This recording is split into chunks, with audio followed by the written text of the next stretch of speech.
que necesita estar conectado a la energía para que pueda funcionar. A eso se llaman dispositivos activos. Y un dispositivo activo, lo que hacía este dispositivo activo era muy simple. Nosotros teníamos una red, la red clásica Ethernet, topología bus. Esa red clásica de topología bus tiene una distancia máxima, ¿sí? Una distancia máxima. Hay alguien que tiene encendido su micrófono, por favor. Jorge, usted su micrófono. Eso es, gracias. Entonces, este dispositivo de capa 1, que es un repetidor, era un dispositivo que se utilizaba para poder agrandar un poco la red. Vamos a suponer esta red con un cable coaxial delgado en la época, estamos hablando de la época cuando empezó esta historia. La distancia máxima que se permitía era llegar a unos 180 metros, si no recuerdo mal, con cable coaxial delgado. Entonces, ¿qué pasaba si yo necesitaba colocar en un predio, vamos a suponer en una fábrica, tenía una máquina allá en el fondo donde está el portero, y no sé lo que sea, cualquier razón. El asunto es que necesitábamos extender el tamaño de la llegada de la red. Si yo extendía sin hacer nada, por supuesto me perjudicaba todo, porque la longitud máxima de una red está calculada en función de la cantidad de colisiones que se puedan generar. Si la alargo físicamente, obviamente la red va a funcionar muy mal. De hecho, va a funcionar tan mal que normalmente va a ser casi imposible trabajar. Entonces, para evitar eso, se controla la longitud y no se va más allá de esa longitud, porque si no se vuelve caótica la red. Entonces, si necesitaba ir más allá, dijeron, bueno, a ver cómo lo hacemos. Entonces se inventaron este dispositivo, que es un repetidor. ¿Qué es un repetidor? Es un dispositivo que lo que hace es amplificar. Este es un amplificador. Amplificar las señales a nivel de capa 1. ¿Qué significa? A nivel de capa 1 llegan las señales, ya sean de cualquier tipo. Eléctricas, pueden ser voltajes, corrientes, puede ser luz o puede ser señales radioeléctricas, no importa, hay repetidores para todos esos tipos de señales. Por lo tanto, aquí vamos a hablar si es un cable coaxial, seguro que van a ser señales eléctricas, voltajes, corrientes, y entonces esos voltajes, corrientes llega hasta aquí, este extremo, ya débiles, y lo que hace este elemento es amplificarlas para poder volver otra vez a tener una distancia máxima.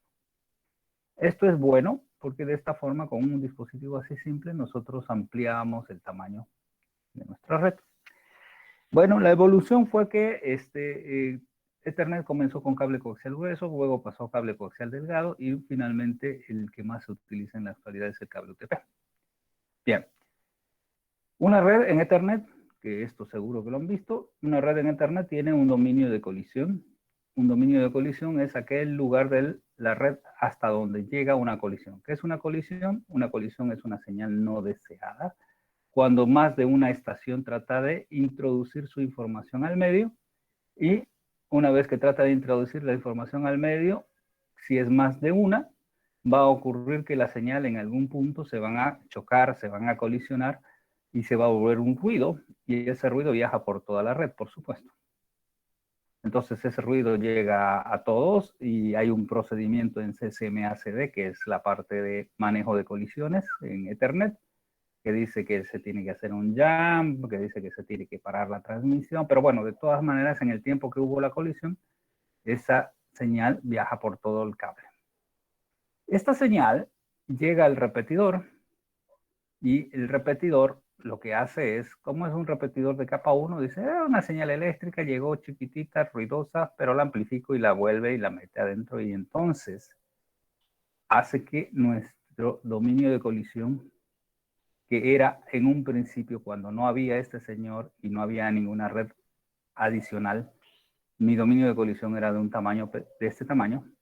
Ahora que he puesto un repetidor, el dominio de colisión se me duplica. Eso es un problema, ¿por qué? Porque mientras el dominio de colisión sea más grande, mientras más elementos hayan en ese segmento donde la colisión puede llegar, la probabilidad de colisiones se incrementa. Es decir, al incrementarse el número de elementos, la probabilidad de colisión se incrementa. Y al incrementarse las colisiones, el rendimiento de la red baja. ¿Qué significa? Que yo no voy a aprovechar la velocidad que tiene el segmento. Si es 10, no voy a llegar a 10 megabits, voy a llegar a menos. ¿Por qué? Porque hay un montón de paquetes que están colisionando. Vale. Ok. Entonces, bueno, esto como parte de introducción de este dispositivo de capa red, de capa 1. Bien, este dispositivo fue un dispositivo que funcionaba normalmente cuando se empezó a desarrollar, se hizo como para los cables coaxiales, por lo cual tenía un puerto de entrada y un puerto de salida, 2 puertos. Entonces, eso es lo que se tenía. Pero conforme fue pasando el tiempo y empezó a aparecer el cable UTP, lo que permitió es que este elemento se convierta en un elemento de múltiples puertos. Es decir, un elemento, una caja que ya no tenía solo 2, tenía muchos puertos. Este elemento se denomina hub. Este es el hub que definitivamente ya lo podemos ver en algunos casos en unas instalaciones antiguas. Se podrían ver todavía algunos hubs. Físicamente no hay diferencia de lo que es un switch. Uno ve solo los puertos RJ45 y listo, ¿no? Entonces, bien, ¿qué es lo que tiene internamente este hub? Este hub tiene internamente un bus. Todos los puertos están interconectados eléctricamente. Es como si estuviera un cablecito coaxial adentro. Y entonces todo lo que suceda en un elemento repercute en todos los elementos. ¿Sí? Los hubs normalmente venían de 10 megas o de 100 megas, pero solo podían funcionar en una sola velocidad. O las máquinas trabajaban a 10 megas o las máquinas trabajaban a 100 megas, pero no se podía permitir que 2 máquinas de diferentes velocidades pudieran estar conectadas, porque obviamente si hay uno de 10 y uno de 100, no se van a entender por las velocidades diferentes que tienen. Ok, entonces este hub es nada más que una topología de tipo bus.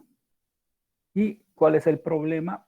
El problema es que la velocidad de la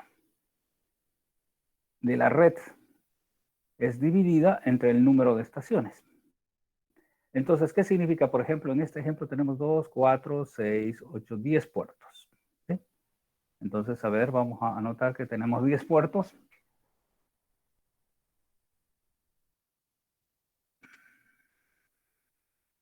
Oh, no quiso trabajar. Ok, tenemos 10 puertos. Estos 10 puertos, en estos 10 puertos están conectadas, se supone, 10 máquinas. Y entonces, si tenemos una velocidad base de 10 megabits, lo que está dibujado aquí, entonces si tenemos esta es la velocidad, la máxima que podemos obtener, 10 megabits.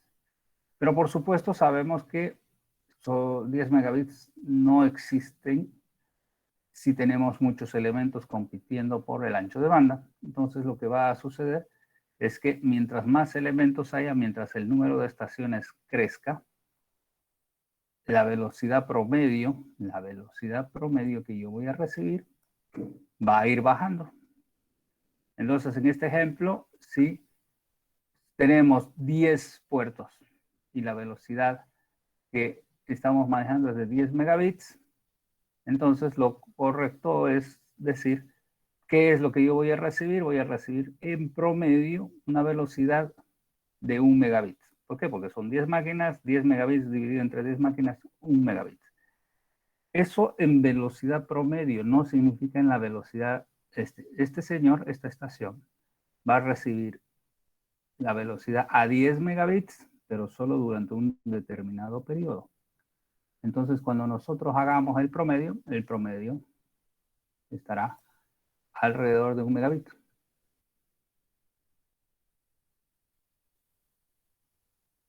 Entonces, una cosa es la velocidad pico. Siempre esta estación se va a comunicar a 10 megabits. pero solo por un determinado tiempo. ¿Por qué? Porque todo lo demás del tiempo va a ser tomado por las otras estaciones. No sé, estamos hablando de un caso teórico. Entonces, todas las estaciones, si tienen el mismo tipo de tráfico, van a tener más o menos una repartición de este estilo. Bien, esto es lo que seguro que lo han visto en Ethernet. Este es el funcionamiento de una red de Ethernet clásica. Mientras más crece el número de estaciones, menor es la velocidad que yo recibo. Por eso es que las redes anteriormente, las redes antiguas, se cuidaba mucho el equilibrio, el administrador tenía que saber cuántas máquinas poner, porque si yo tengo 30, 40 máquinas, obviamente mi velocidad de 10 megabits se va a repartir entre 10, 20, 30, 40 máquinas y vamos a tener velocidades tan bajas como 250K, 125K, etcétera, etcétera. ¿Sí? Lo bueno es que esto ya no existe. Bien. Ok. Entonces, estos dispositivos lo que hacen nada más es esta señal que se ha atenuado, distorsionado, se ha desfasado y que llega a el elemento, este señor lo que va a hacer es limpiarla y la va a amplificar y eso va a causar de que pueda llegar a destino. ¿Ok? Bien. Acabamos de hablar del tema. Bien. Un segundo elemento que este ya es un poco ya más elaborado es un elemento que se denomina puente. Puente Ethernet. Bridge en inglés. Este elemento hace lo mismo, es un elemento que se ubica entre dos segmentos de red. Es un elemento activo, por supuesto. Pero ya este elemento trabaja en capa 2. ¿Qué significa que trabaja en capa 2? Que no es solo un amplificador de señales, sino que este es un dispositivo que va a funcionar analizando ya un entramado. Y vamos a hablar de Ethernet como base. Hay otras tramas, pero por supuesto el 99% de las aplicaciones de los puentes son sobre Ethernet y no sobre otros protocolos, así que vamos a hablar de Ethernet. El concepto sigue siendo lo mismo si fuera un HDLC o lo que sea. Bien. Entonces, ¿qué es lo que hace este dispositivo? Este dispositivo ya es una electrónica, es un equipo que lo que tiene fundamentalmente adentro es una lógica, un software que va a tomar una decisión respecto a algo. ¿Qué es algo? Este es un elemento que está conectado a dos segmentos de red, a la red de la izquierda y a la red de la derecha. La red de la izquierda, como es una red de tipo bus, entonces tiene todos los elementos identificados de alguna manera. Estos elementos, cuando estamos hablando de capa 2, vendrían a ser estas direcciones, vendrían a ser las direcciones MAC, porque estamos hablando de capa 2. Entonces tenemos las direcciones MAC A, MAC B, MAC C, etcétera, de acuerdo al número de elementos que tengamos en esta parte de la red. Bien. Y al otro lado, por supuesto, tenemos a los otros elementos, cada uno con su dirección MAC. 1, 2, 3. Bien. ¿Cómo funciona este dispositivo? Este dispositivo lo que hace es, cuando uno lo enchufa, él, como es parte de la red, todos los paquetes que circulan en la red, en esta red, todos, salgan de algún lugar y lleguen a cualquier lugar, todos van a llegar copias aquí. ¿Por qué? Porque así funciona Ethernet. Sale de este de B un paquete dirigido a A, el paquete va a A, pero también va a C y también va a este puerto. Entonces, ¿qué hace este señor? Este señor lo que hace es recolectar todas las direcciones, o sea, todos los paquetes, y en los paquetes que salen en este segmento, por supuesto tienen la dirección destino, pero tienen esto, que es la dirección origen. Entonces, las direcciones orígenes son los que están lo que están enviando el paquete. Entonces, A mandará un paquete a alguien, entonces dice este señor, A está aquí. B manda un paquete a alguien, dice B está aquí. C está aquí. Entonces pone a todos los elementos que están como origen para saber quiénes están en este lado y lo mismo sucede en el otro lado. ¿Sí? Entonces, hace una tabla, ¿sí?, de todas las direcciones MAC o Montaña, o sea, cuando vayan viendo los videos, él habla de una dirección, de la CAM, pero CAM en español, control de acceso al medio, y nosotros Media Access Control, MAC o CAM, depende si lo ponen en español. ¿sí? Bien, entonces este señor Puente, conoce, perdón, vamos a ver que creo que todavía están por ahí dando vueltas. Nadie más, nadie más, ok. Este señor, una vez que conectada está, inmediatamente, esto demora un par de segundos para cargarse las tablas. Entonces tiene las tablas y una vez que tiene las tablas ya él puede trabajar sin ningún problema. Entonces vamos a suponer que A quiere enviar un paquete a C, de A a C. Entonces este paquete de A a C, vamos a ponerlo por acá para que hagamos un tema un poquito más interesante. El paquetito quiere enviarse de A hasta B. Ok, ¿qué es lo que va a hacer el puente en este caso? El puente lo que va a hacer es, dice, bueno, este paquete va de A a C. Entonces el paquete de A es enviado, llega a B, por supuesto. B lo va a desechar porque no es el destino. Llega a C. C dice, es para mí. El paquete va dirigido a él. Él lo toma, lo procesará. Pero el paquete también llega aquí al puente. Este señor, el puente, lo introduce adentro, lo mete en un buffer. Lo mete en un buffer, lo voy a poner por acá para no hacer. Lo mete aquí en el buffer. Y en el buffer tiene esto. Obviamente ya no le pone el preámbulo, no le pone el inicio de trama, solo le pone dirección destino, dirección origen, etcétera. La trama Ethernet la pone aquí en el buffer y la analiza. La lógica lo que hace, dice, bueno, a ver, ¿cuál es la dirección destino? La dirección destino es C. Bueno, C está en la misma tabla por donde ingresó el paquete, porque él sabe que por acá ingresó el paquete. Tiene un buffer a un lado y tiene un buffer al otro, por supuesto. Entonces, al estar aquí, sabe que ingresó de este lado. Entonces, sabe que la dirección destino es C. Y al saber que la dirección destino es C, dice, bueno, nada que hacer. Y este buffer será, el paquete será eliminado porque no hay nada que hacer. Él no tiene ninguna tarea que hacer. Obviamente aquí habrá un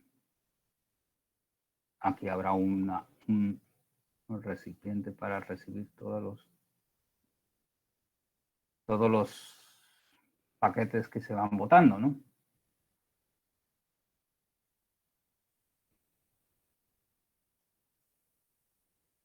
Ok.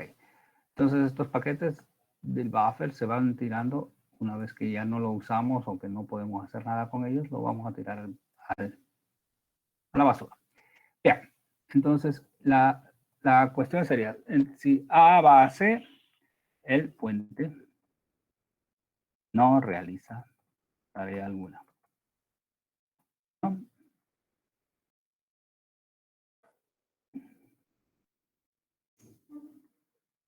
Vamos a reducir. Bueno, ahora, ¿qué pasará si de A queremos enviar un paquete a el número 1?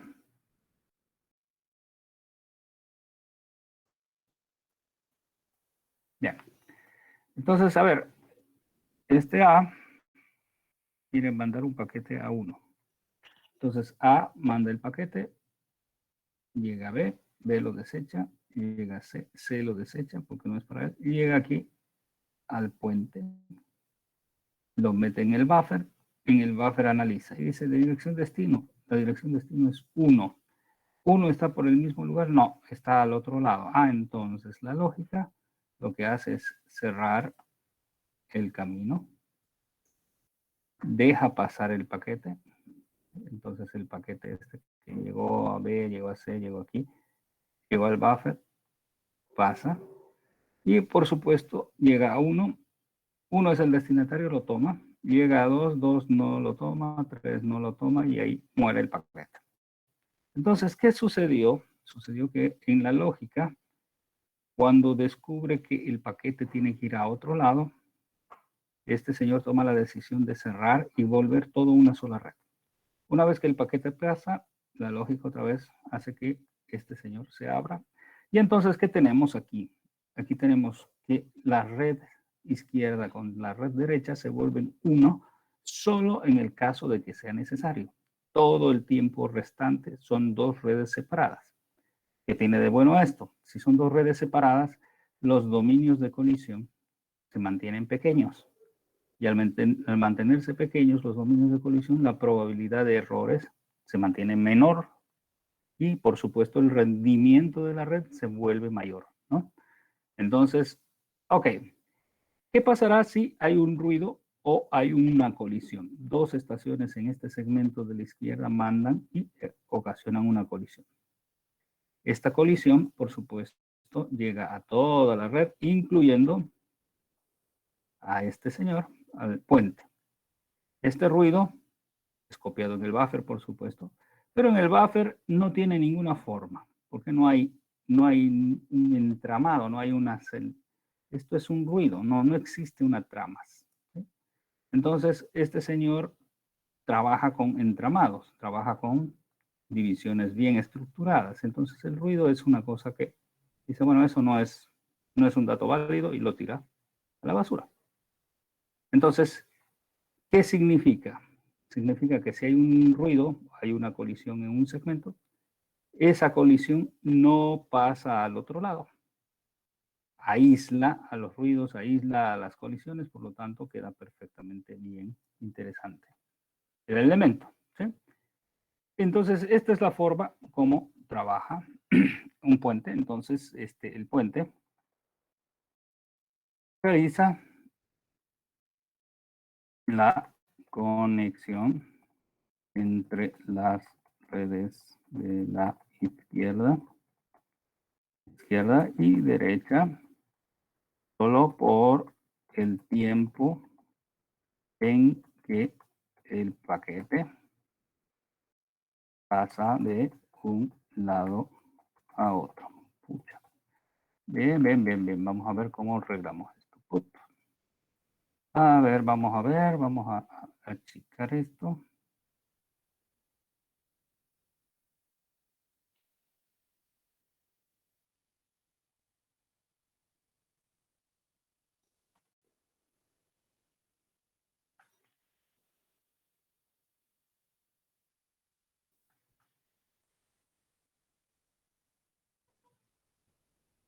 Ok. Bien. Ok. Entonces, ¿qué hace el puente en caso y cómo funcionaría? Es esa más o menos la idea, ¿sí? Entonces, ese puente lo que hace es funcionar como una red siempre y cuando sea, ¿no? Siempre y cuando sea necesario, pero lo demás del tiempo siempre estará abierto. Y eso es así como funciona. ¿Quién llegó? A ver, don Abel, Víctor Rodríguez.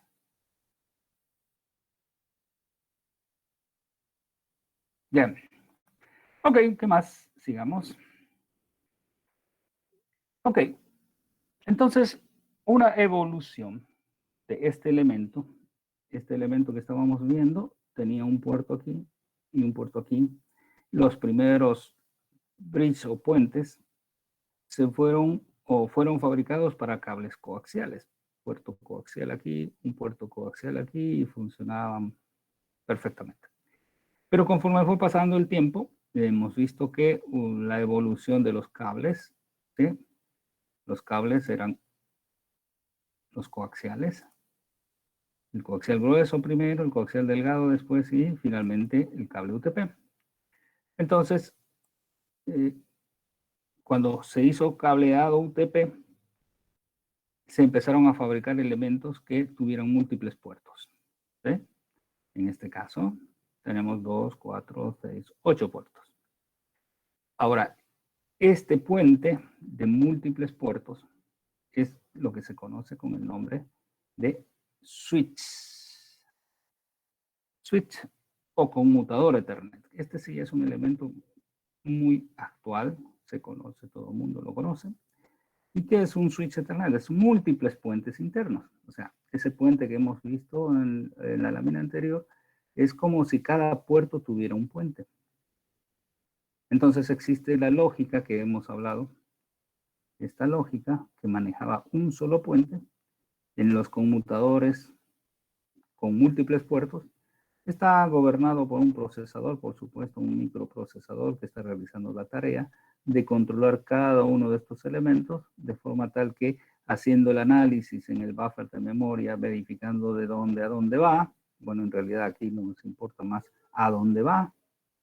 Entonces, este señor lo que puede hacer es conmutar los enlaces que sean necesarios para que el paquete pueda viajar.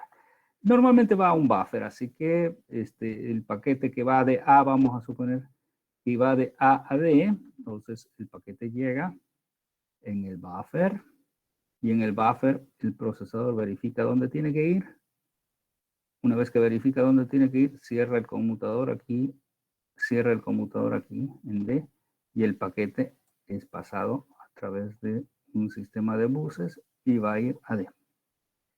Pero este sistema tiene todavía un poco de mejores cosas. Sucede que los puertos pueden tener elementos de diferentes velocidades. La estación A puede trabajar a 10 megabits y la estación B a 100 megabits. Entonces, vamos a suponer que este está trabajando a 10 megabits.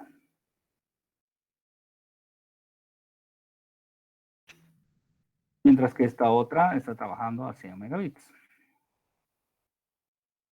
Esto en los apps o en los repetidores no podía darse. No podía una estación de 10 megas comunicarse con una estación de 100 megas. Sin embargo, en los switches sí se puede porque el paquete va y cae en un buffer. Este buffer se escribe a 10 megabits. Una vez que está ahí, el procesador verifica, este señor tiene que ir a D. Ok, cierro aquí y cierro aquí. Pero como este señor está a 100 megabits, lo voy a leer a 100 megabits. Y lo voy a entregar a esa velocidad. Entonces lo lee y lo entrega a la velocidad del otro elemento. Los buffers se utilizan para eso. Los buffers siempre se utilizan para adaptar velocidades o velocidades de proceso normalmente. ¿Sí? Bien, entonces aquí en estos elementos, en estos switches, cada uno de los puertos por supuesto, sigue manteniendo el concepto. Cada uno de los puertos puede mantener una red completa.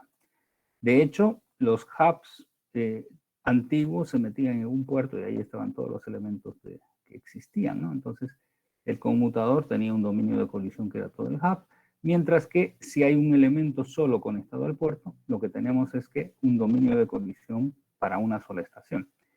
Esta es una gran ventaja. ¿Por qué? Porque al tener un dominio de colisión exactamente para este puerto, y si en este puerto hay un solo elemento, la probabilidad de colisión es nula. Y si no hay colisiones, significa que esta estación puede sacarle el máximo provecho a la velocidad del cable. Es decir, si esto trabaja a 10 megabits, él ya va a recibir los 10 megabits. No se va a compartir con nadie y no va a colisionarse con nadie. Por lo tanto, este señor va a recibir 10 megabits. Si este señor está a 100 megabits, va a recibir los 100 megabits completos. No importa cuántos elementos estén conectados en los otros puertos, porque esta es la velocidad a la que ella va a trabajar. Entonces, esta es una de las grandes cosas que sucedió con estos elementos. En la actualidad, estos elementos son los dominantes en todas las redes. Un switch es lo más básico que se puede colocar en una red. ¿Sí? Entonces, para mantener la compatibilidad o el concepto, cada uno de los puertos tiene una tabla de MAC, una tabla de direcciones. Si hubiera una sola estación, va a tener una sola dirección MAC, pero si hubiera muchas estaciones, como en este caso, aquí aparecerán múltiples direcciones MAC, que vendrían a hacer exactamente el mismo trabajo que hizo este señor, esta tabla. Esta tabla de MAC o de CAM, como se quiera ver, anota todas las direcciones MAC o de las tarjetas de los elementos que están en ese segmento. En este caso, en este segmento, solo hay una estación, por lo tanto, en este En esta tabla de direcciones de MAC existirá una sola dirección, mientras que en este caso hay dos estaciones que están conectados en un hub. Por lo tanto, en esta dirección de MAC habrán estas dos estaciones anotadas. Todas tienen que estar anotadas en las direcciones MAC porque el procesador, que es el que controla la conectividad, tiene que revisar y lo va a revisar en estos buffers o en estas tablas de direcciones MAC para saber si conecta o no conecta. ¿Sí? Bien, hasta ahí, ¿cómo vamos? ¿Comentarios?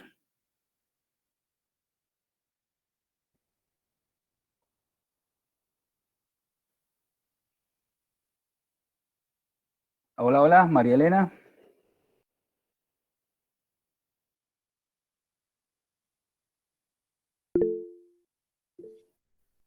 Entiende María todo. Elena, María Elena. Eric, dígame, ¿cómo anda? No, se entiende todo correcto. Está ¿Sí? bien.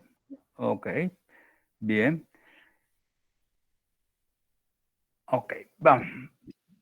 Si alguien tuviera una duda en el camino, por favor, siempre pueden agarrar y decir un ratito, a ver, en esa parte, porque si no, no volvemos, pues si no vamos a poder retornar al asunto, ¿sí? Bien, vamos a continuar entonces un poquito.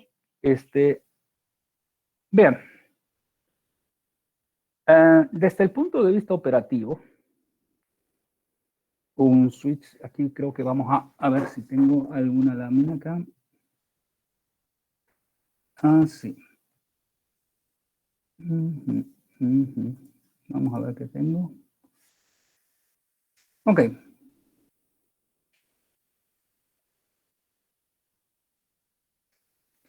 Creo que esta lámina la vamos a poner más arriba.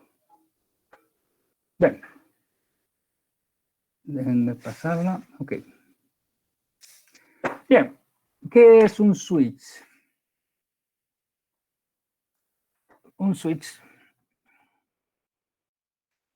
es en general un computador de propósito específico.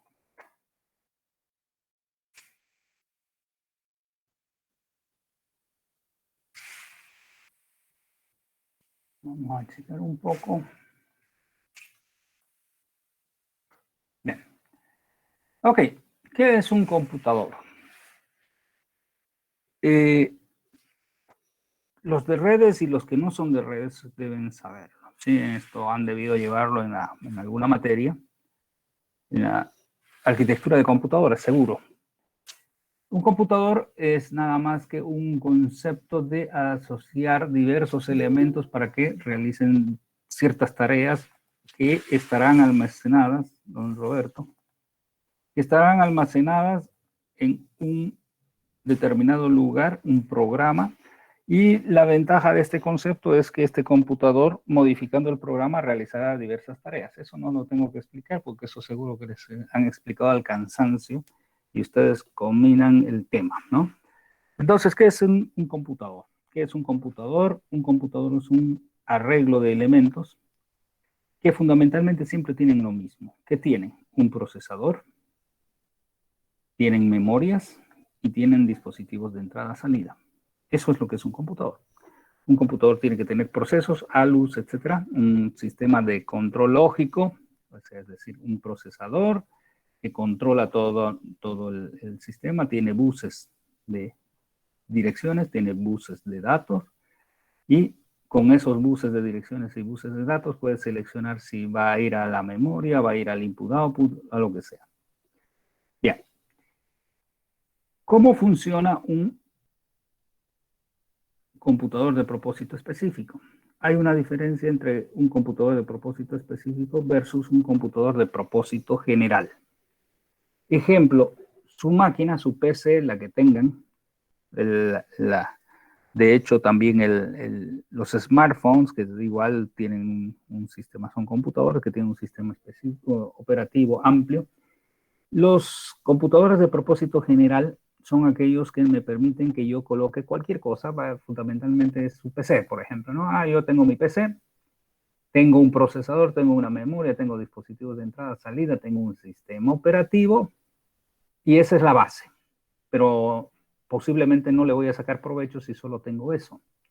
y solo tengo el sistema operativo y todos los elementos. Necesito algo, vamos a suponer que ustedes están haciendo, quieren una aplicación, el Packet Tracer.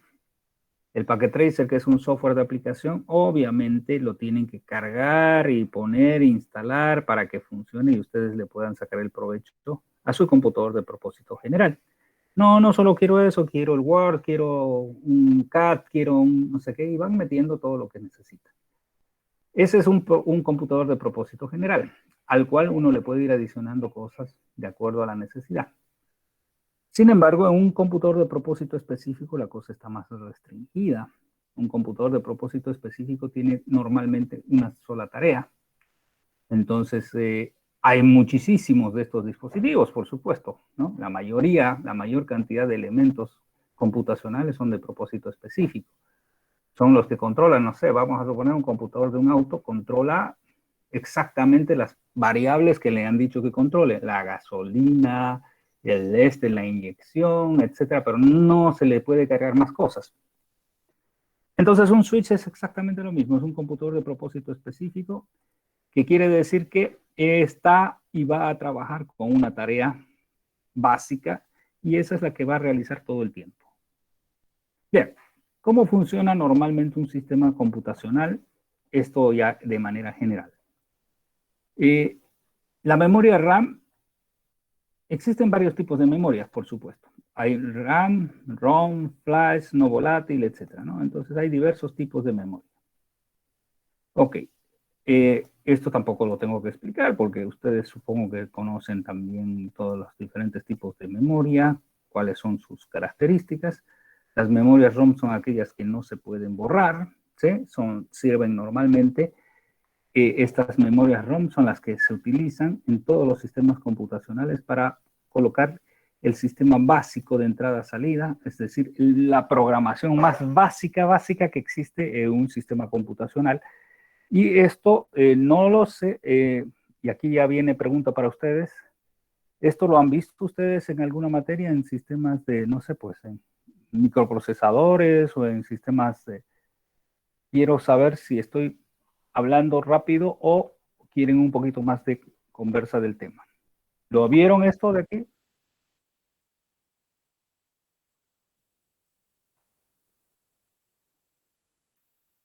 Luis Enrique Orellana, Francisco, Buen día. Sí, ingeniero. ¿vieron algo de esto? En De la sistemas RAM, sí, operativos. arquitectura de computadora, lo he visto un poco, están explicando eso. Ah, ok, perfecto. Entonces ya, no hay necesidad. Sí, seguro, porque esto es básico y clásico. Solo comentarles que un procesador, un fabricante de procesadores, cualquiera sea, la marca que sea, Intel, ¿qué más? ¿Qué otros procesadores están de moda ahora? A ver, AMD, no sé. Eso. Bueno, no importa el procesador o microcontrolador o microprocesador, e incluso Atmel, lo que se llame. El fabricante siempre apunta a una posición fija de memoria, que eso está en su hoja técnica del procesador. Le dice, mira, ¿sabes qué? Cada vez que haya vamos a poner aquí, cada vez que existe un power up, es decir, cuando yo encienda el equipo o cuando existe un reset de hardware o cuando existe un reset de software, ¿sí? Porque existen resets de hardware y de software, ¿no es verdad? Todos saben. El reset de hardware es el que va, usted aprieta su botón de su máquina y lo resetea. Y el reset de software es el que a través de un comando yo le digo que se haga un reload y carga de nuevo todo el sistema. Vean, lo que importa es que el fabricante del chip me tiene que decir dónde apunta cada vez que yo voy a hacer una de estas opciones. Obviamente, en cualquiera, en Power Up, reset o reset de software o de hardware o lo que sea, siempre comienza en un mismo lugar fijo. Si no fuera así, sería un caos, ¿no? Entonces, siempre apunta en un lugar. Y entonces el diseñador del sistema computacional pone ahí su BIOS. ¿Qué son las BIOS? Bueno, los programas más básicos que tiene un sistema computacional.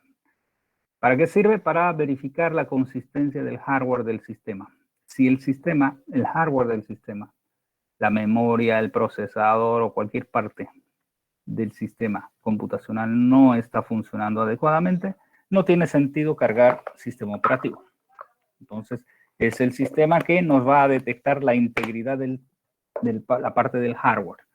Una vez que se pasa el BIOS, esto siempre se hace, todo el tiempo. Usted cuando enciende su máquina lo hace, cuando enciende su celular lo hace, todo el tiempo se hace. O sea, no es que es una tarea excepcional o que se hace de vez en cuando, nada. Se hace todo el tiempo. ¿Sí? Bien. Entonces, una vez que ha pasado la parte de la BIOS, hay una línea que apunta y dice, bueno, ¿ahora qué hago? Y por supuesto, lo que dirá es, ve a traerte el sistema operativo. Bueno, ¿qué es el sistema operativo? El sistema operativo es una colección de programas un poco más elaborados. BIOS también son programas, pero son programas normalmente en Assembler, mientras que el sistema operativo ya puede ser una cosa mucho más elaborada. ¿Qué es el sistema operativo? Bueno, ya, eso es lo que ustedes han visto en sistemas operativos, ¿no? Son programas que administran los recursos de un sistema computacional. Y normalmente dentro del sistema operativo, en muchos equipos de estos pequeños, o sea, de propósito específico, incluso ya está el programa principal que se va a ejecutar. En este caso, el programa principal para un switch será la conmutación. Entonces, lo que hace es sacar el sistema operativo de la memoria donde esté. En este caso, en los sistemas pequeños se almacena en flash. Y si fuera un sistema mucho más grande, seguro se almacenaría en un disco duro, etc. Es lo que hace su computador. Desde ese lugar donde está el sistema operativo, se lo lleva al lugar donde siempre se ejecutan los programas. ¿Dónde se ejecutan los programas? En memoria RAM. Siempre. Entonces, una vez que están en memoria RAM, ya el sistema operativo está ahí, listo. Una vez que termina de cargar, agarra en la última línea y dirá, bueno, ok, ya estoy cargado, necesito tener las configuraciones. Y entonces va y busca las configuraciones. Estas configuraciones de inicio normalmente están almacenadas en algún lugar del sistema computacional. Ese lugar tiene que ser un lugar que no se borre cuando hay un power up, un reset, lo que sea, tiene que estar grabado. Y entonces, como está grabado y guardado, de ahí se saca esa configuración y se la lleva a la memoria RAM.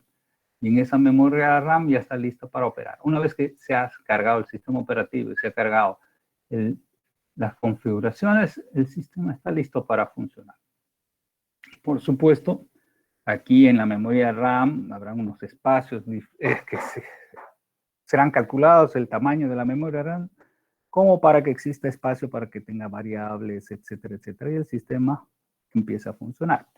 Esto desde el punto de vista de hardware, entonces ingresan los paquetes, salen los paquetes, etcétera, ¿no? Eso es como funcionaría, digamos, un sistema computacional básico, que es un conmutador o es un switch. Por supuesto, es parte de lo que nosotros queremos, es que este procesador que está rodeado por un sistema operativo, nosotros nos importa o nos interesa, ahora vamos a ver.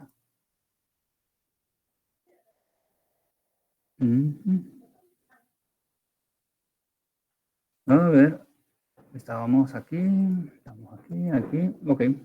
Nos interesa ver cómo podríamos interactuar con ese sistema operativo. No necesariamente es posible. Hay varios tipos de procesadores, varios tipos de conmutadores o switches. Hay los switches que no son administrables. No administrable significa que yo no puedo interactuar con el sistema operativo, no puedo hacer nada. Son unas cajas cerradas. Ellos están configurados para hacer esa tarea y nada más que esa tarea es la que hacen. Por lo tanto, no puedo hacer nada. Pero la gracia es que hay switches administrables. Administrables significan que existe algún proceso o algún procedimiento por el cual yo puedo ingresar a interactuar con el sistema operativo. Ese proceso obviamente necesita tener un puerto especial. Ese puerto se llama puerto de consola.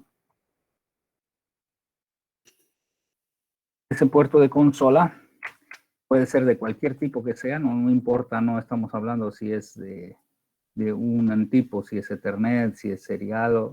Hay un puerto especial al cual nosotros nos vamos a poder conectar, y una vez que nos podamos conectar a través de algún software, algún hardware, vamos a poder interactuar con el sistema operativo y al interactuar con el sistema operativo podríamos modificar el comportamiento de el funcionamiento de este conmutador. Y esa es la gracia. ¿Sí? Ok. Entonces, bien, aquí vamos anotándonos ya porque ya estamos muy cerca. La tarea número 1, la tarea es, quieren reiniciar. No, esta noche. Vamos a reiniciarla en 1 hora. La tarea es esa, está publicada ya en la página web por si acaso. Las tareas... No, este señor quiere reiniciarse. Entonces la tarea es dispositivos de capa 2, todo lo que encuentren, técnicas de conmutación, switches, etc. Sistemas operativos de un switch, vamos a manejar el iOS porque ese es el que tenemos en el Packet Tracer. No es el único sistema operativo, cada fabricante tiene su propio sistema operativo, casi todos son parecidos, pero no necesariamente son exactamente iguales, porque los fabricantes, cada uno tiene su propia opción de comandos. Pero nosotros vamos a trabajar con el iOS, que es el de Cisco, pero vuelvo a comentar, no necesariamente es el único, hay otros programas, Huawei tiene su propio,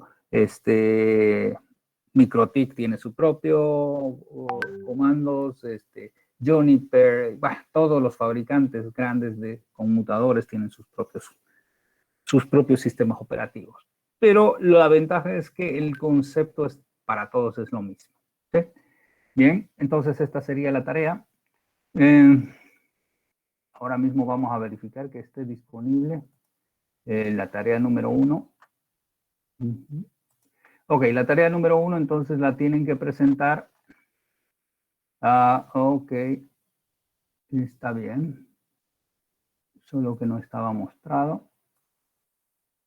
Ahora lo vamos a mostrar. Ok, esta es la tarea número 1. Ok, entonces es lo mismo que estaba publicado y esto tienen para presentar. Perdón, un instante. Aló. Sí, sí, dígame.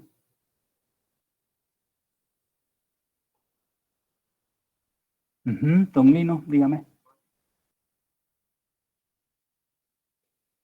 No, sí fueron. ¿Cómo que? Claro, sí fueron. Les entregaron la documentación.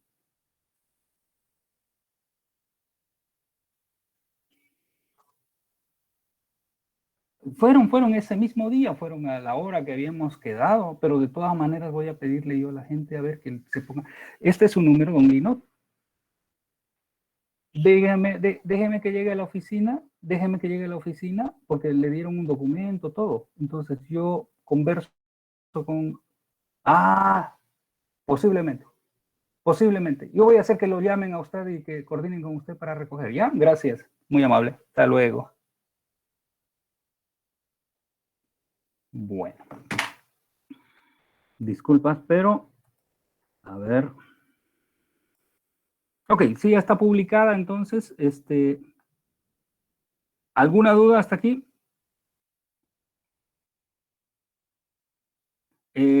Para los que no han estado para los que no han estado y no conocen cuál es la idea de los trabajos, por favor, no más de 3 páginas, 2 páginas, 3 páginas, no se califica por volumen, se califica el contenido y tampoco se califica uno, por si acaso. Se califica al que le tocó. Este trabajo, por ejemplo, lo van a presentar para el día jueves, que es la próxima clase. Entonces, de los que presenten el trabajo, se escoge uno, cualquiera. El sistema me dice a quién. Solo entran en el sorteo y solo tendrán nota los que tienen el trabajo presentado. Entonces, se escoge a una persona, esa persona va a defender. Si esa persona como sucede y ha sucedido muchas veces, solo suben el trabajo y después no asisten a clases. Entonces, si le tocó a una persona que subió un trabajo pero no está en clases, tiene 0. Y escogemos otra persona y así sucesivamente. Si hay varios que no están, todos los que no están tienen 0. Vamos a suponer que sí está una persona, esa persona defiende el trabajo, si lo hace perfectamente bien, lo hace bien, va a tener 100 y esa nota es la que tienen todos los demás. Si la persona que lo defiende mal, tiene 10, ese 10 es el que tendrán todas las personas. Es decir, una persona es la que define la nota para todos.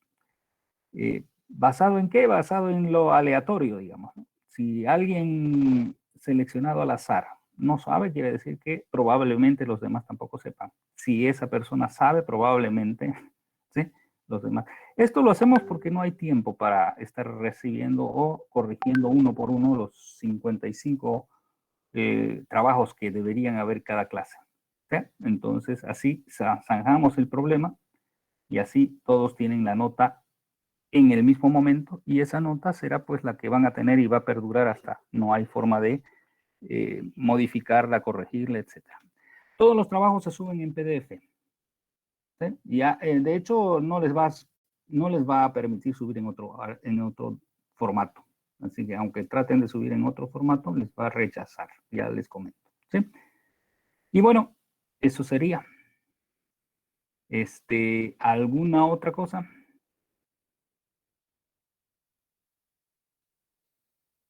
¿Nada? Nada. Está bien. Bien. Ok, señores, entonces estamos conectándonos el día jueves, que vendría a ser la próxima clase. ¿Sí? Bueno, buenos días entonces y cuídense, que la cosa está complicada. Hasta luego. Hasta luego. Hasta luego. Hasta luego.